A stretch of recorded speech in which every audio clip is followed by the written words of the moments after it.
a poesia, eu acho que é feita de espanto, de susto. A boa poesia sempre tem que causar um espanto.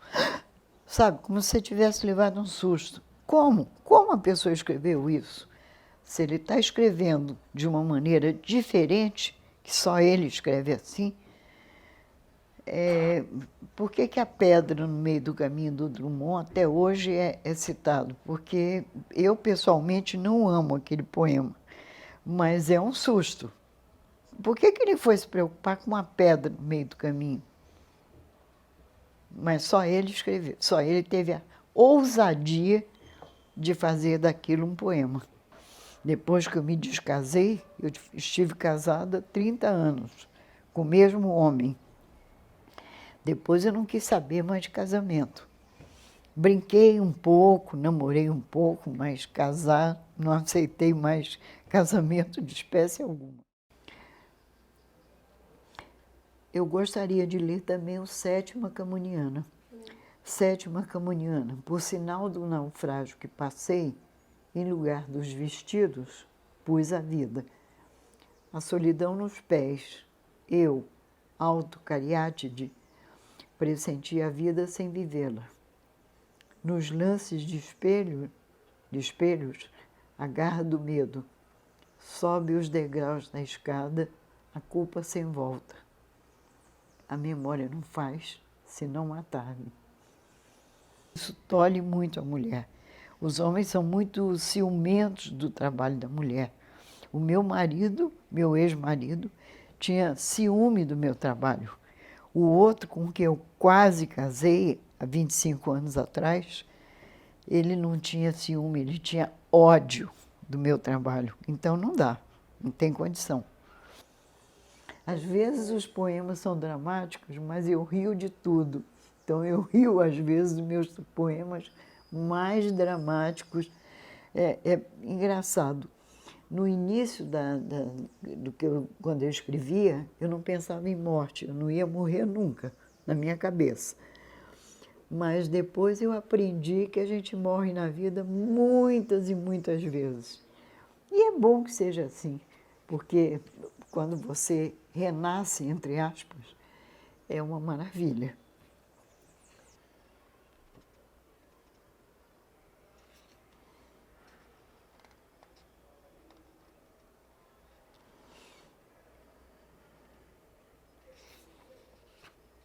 Nunca me preocupei com a morte, eu sempre me preocupei com a vida.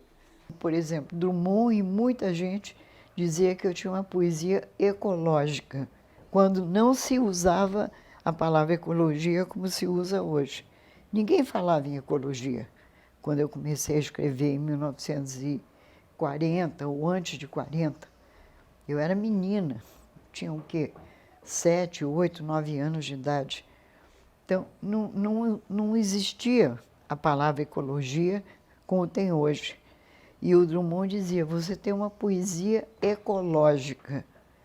E eu disse, de onde você tirou isso? Ele disse, ué, mas está na cara, você usa água o tempo todo. Eu digo, água como origem de vida. A vida começou na água, depois é que veio para a terra.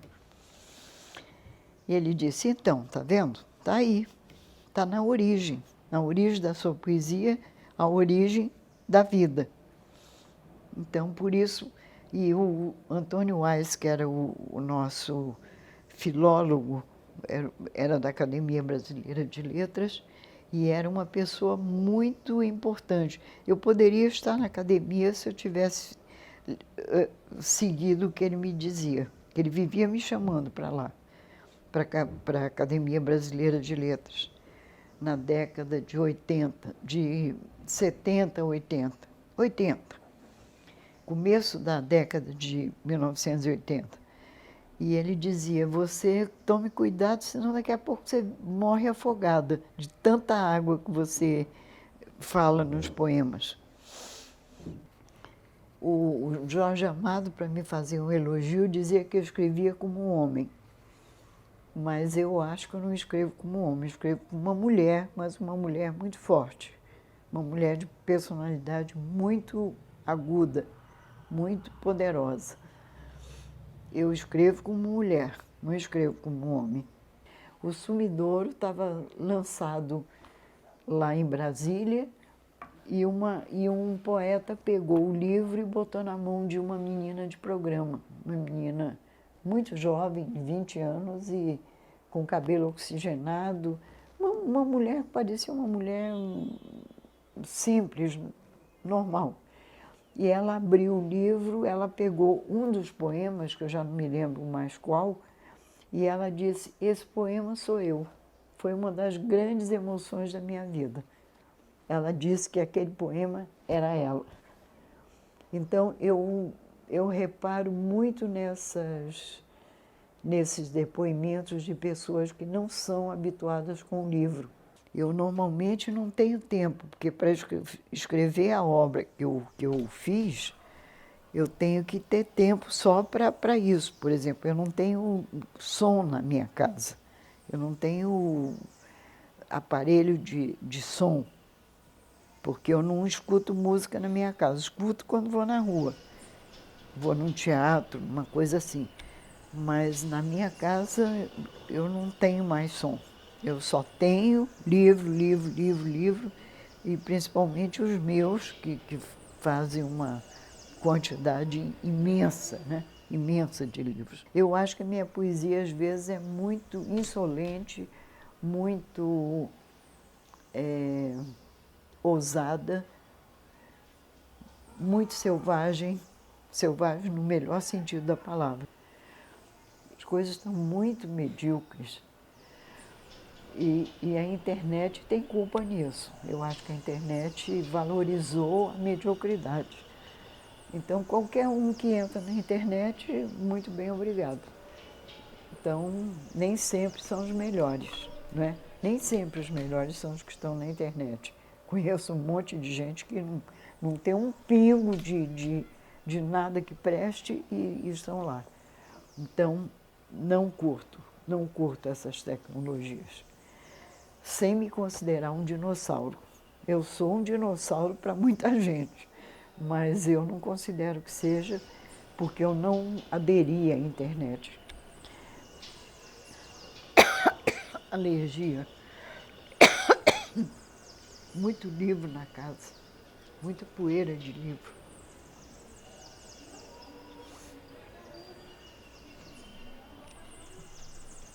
Olho para onde? Olho para cá, para a tua lente.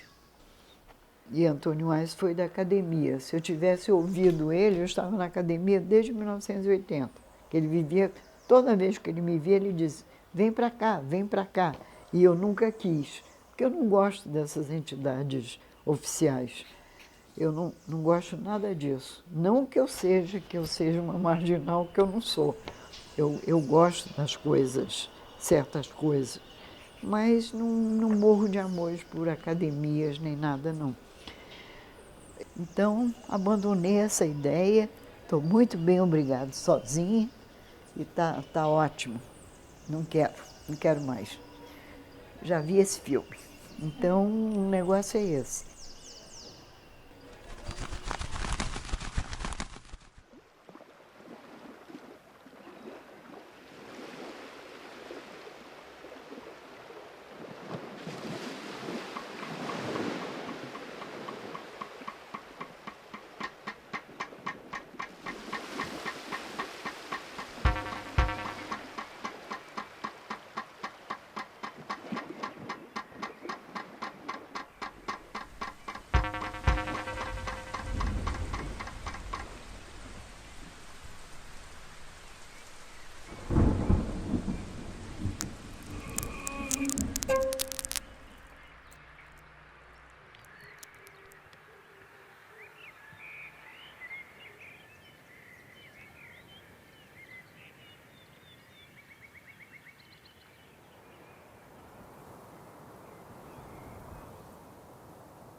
Daqui do viver, já por vivido. Quero estar quieta, sozinha agora, igual uma cobra de cabeça chata, ficar sentada sobre os meus joelhos, como alguém coagulado na outra margem. Daqui dou o viver já por vivido.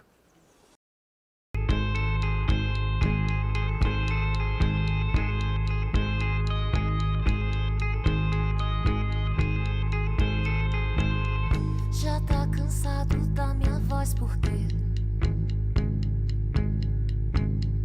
o tempo todo um timbre feminino é, pra maioria, algo enjoativo. Que tal se agora entrasse um homem aqui, pra gente dar aquela variada? Não é um gosto pessoal, às vezes é o que pede o sol. E eu ainda posso ser a backing vocal, e posso parcar pau enquanto você me diz pra me inspirar nos mutantes e na Rita Lee.